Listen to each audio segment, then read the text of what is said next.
entrevistas sobre el pensamiento personal de la corrupción. Algo común que podemos destacar de las diferentes entrevistas que se hicieron es que es una problemática sistemática que se ve desde arriba en los altos mandos y termina corrompiéndonos a nosotros. Lo podemos ver como una enfermedad que se le pega a las personas y la que no esté contagiada poco a poco será infectada. La solución de esto es eliminar la normalización de lo que está mal desde raíz. Que lo que es bueno sea bueno y lo que es malo no sea alabado por las mismas personas. Entonces, para ver un cambio, se debería dejar de pensar así y utilizar las herramientas que nos tienen, como el voto en blanco, dejar en claro nuestra opinión y que las cosas no sigan igual.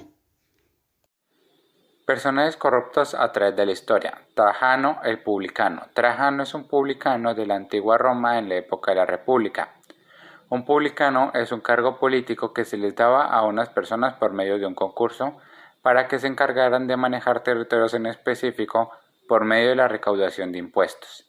Trajano es alguien con un cargo importante y que solo responde ante el Senado, por lo que no se preocupa mucho por la opinión pública ni en las consecuencias de sus acciones, las cuales van desde elevada recaudación de impuestos, robos de estos, expropiación de propiedades de quienes no podían pagar impuestos, destrucción de infraestructura de su territorio para comprar una indemnización al Estado, etc.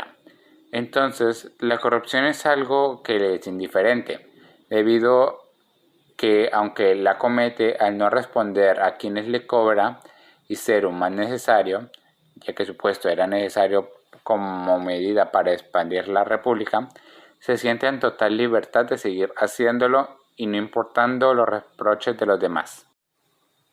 Papa Juan XII.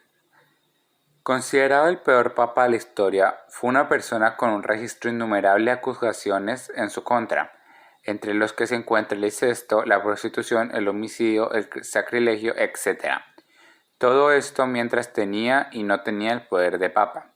Fue impuesto como papa en el año 1954 y desde ese momento ya era alguien polémico debido a que era un hijo ilegítimo de Alberico II, quien le dio el puesto de papa, y de paso no tenía ninguna formación religiosa. Desde el momento en el que llegó a ser papa, utilizó su poder para justificar la mayor cantidad de actos inmorales e ilegales, en su mayoría relacionadas con el sexo. Las consecuencias de sus acciones no le importaban mucho y solo buscaba la satisfacción personal, por ende no importaba a quién mataba o a quién obligaba a tener relaciones o participar en orgías. Por lo que su opinión sobre la corrupción corresponde a que en realidad no le importa si lo que hace está bien o mal, o si está permitido o no, porque él tiene poder y lo puede hacer. Nicolás Maquiavelo fue un político, escritor y filósofo del Renacimiento italiano que influyó de manera decisiva en el pensamiento occidental. Es considerado como el fundador del pensamiento político moderno. Maquiavelo, quien no es muy fan de la igualdad, reconoce que la corrupción es la mayor amenaza que causa desigualdades extremas y que para evitarla, las democracias necesitan tener una vaga igualdad de oportunidades, riqueza y posición social entre los ciudadanos. Un exceso de desigualdades destruye la confianza que la gente tiene porque facilita que los ricos dominen a los demás y hace pensar a los pobres que el sistema está manipulado en su contra. Personajes inventados. Luis es un político que inició como concejal y hoy en día aspira a ser presidente de su país. Él ha pasado por mucho y ha tenido muchos cambios de pensamiento e ideales a través de su carrera. Él empezó con el pensamiento de contribuir a la sociedad y ayudar a su comunidad, pero a medida que pasó el tiempo se dio cuenta que hacer lo correcto y pensar en los demás es muy difícil cuando todo se trata de dinero.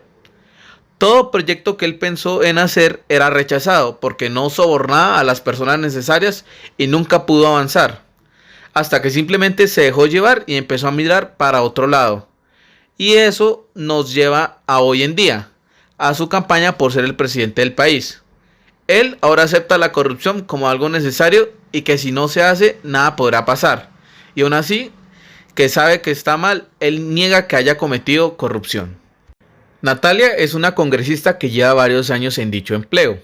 Cuando se propone una reforma que derrogue las leyes anticorrupción y éstas sean invalidadas, al salir de la reunión se le acerca a alguien silenciosamente y le ofrece 12 millones de pesos para que ella dé su voto para que dicha reforma se haga realidad.